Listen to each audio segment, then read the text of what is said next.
Go for it.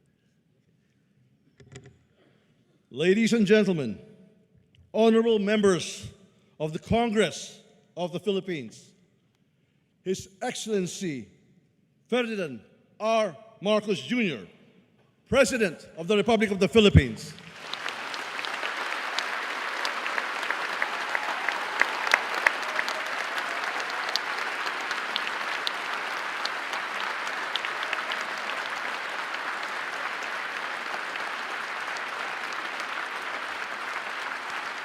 Thank you. Thank you very much. Allow me to greet the former President, President Gloria Macapagal Arroyo, Senate President Chis Escudero, and the honorable members of the Senate, House Speaker Ferdinand Martin Romualdez, and the honorable members of the House of Representatives, Chief Justice Alexander Gesmundo, and the honorable justices of the Supreme Court, His Excellency, the Most Reverend Charles John Brown, and the esteemed members of the Diplomatic Corps, Executive Secretary Lucas Bersamin, and the members of the Cabinet, First Lady Luisa Araneta Marcos, and the members of the Marcos family, other distinguished guests, ladies and gentlemen. First of all, allow me to congratulate the newly elected and re-elected 12 senators and 314 district and party list representatives of Congress. Mga kababayan, magandang hapon po sa inyong lahat. Makasaysayan ang katatapos na halalan nitong Mayo. Kaya pinaparating ko ang aking buong pusong pagpupugay sa ating mga kababayan, lalo na sa mga kabataang botante. Sa atin lahat dito, isang tabi na natin ang ating pagkakaiba at magkasundo na sa tatlong bagay na nagbibigkis sa atin. Sa ating pagiging Pilipino, ang ating pagiging makabansa, at ang ating sinumpang tungkulin sa taong bayan. Malinaw sa akin ang mensahe ng naging resulta ng halalan. Bigo at dismayado ang mga tao sa pamahalaan, lalo na sa mga pangunahing serbisyo. Ang leksyon sa atin ay simple lamang. Kailangan pa natin mas lalong galingan. Kailangan pa natin mas lalong bilisan. Kung datos lang ang pag-uusapan, maganda ang ating ekonomiya, tumaas ang kumpiyansa ng mga negosyante. Bumaba ang inflation, dumami ang trabaho. Ngunit ang lahat ito ay palamuti lamang, walang saysay, kung ang ating kababayan naman ay hirap pa rin at nabibigatan sa kanilang buhay. Kaya sa huling 3 taon ng administrasyon, ibubuhos pa natin ang lahat-lahat, hindi lamang upang mapantayan, kundi mahigitan pa ang pagbibigay ginhawa sa ating mga kababayan.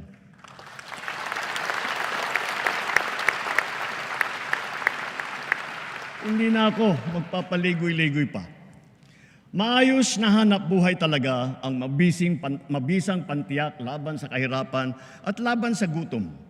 Dumarami ang mga nalilikhang hanap buhay sa ating bansa ngayon.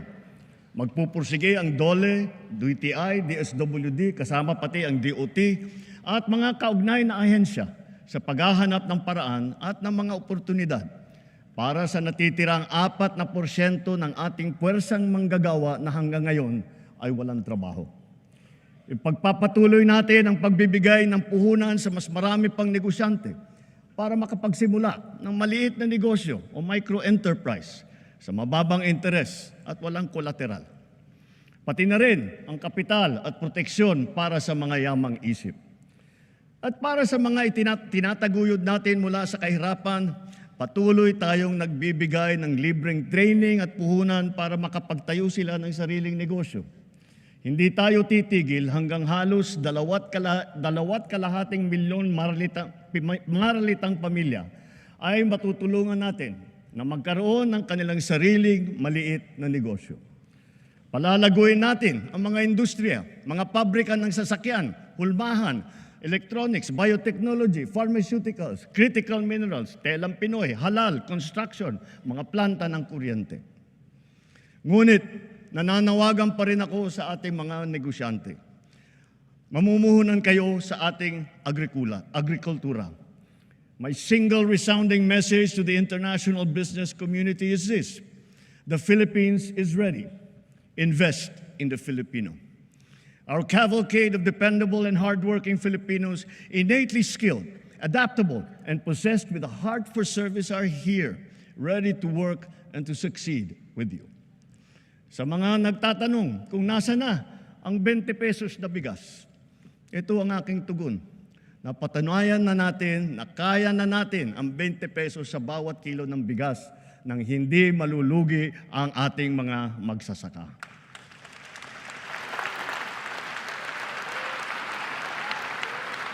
Kamakailan lamang ay matagumpay nating nailunsad ito sa Luzon, Visayas at Mindanao, kagaya sa San Juan, Pangasinan, Cavite, Occidental Mindoro, sa Cebu, sa Bacolod, sa Guimaras, Siquijor, Davao del Sur.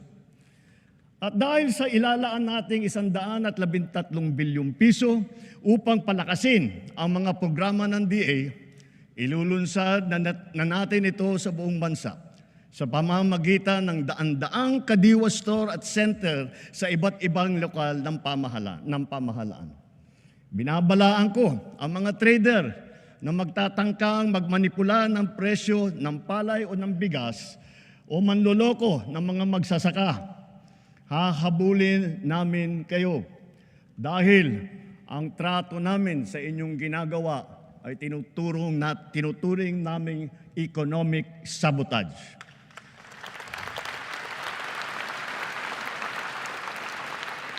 Bilang pangunahing solusyon sa mataas na presyo ng baboy, pinalalakas natin ang ating lokal na produksyon. Namimigay tayo ng mga biik at inahin. Nagpapatayo din tayo ng mga biosecured facilities upang lubos na pababain ang presyo ng karne. Nagsimula ng magbakuna labang sa ASF at palalawigin pa natin ito ng pagbabakuna sa lahat. Pinataas natin ang produksyon ng palay, mais, pinya, saging, mangga, kape, kakao, kalamansi, tubo, sibuyas, bawang at iba pang mga agricultural products. Mula nagsimula itong administrasyon, mahigit 8.5 milyong magsasaka at mangingisda ang nakatanggap ng tulong.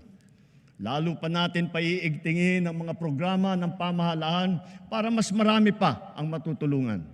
Libo-libong kilometro ng farm-to-market road na ang ginawa na at libo-libong kilometro pa ang pinapasinayaan.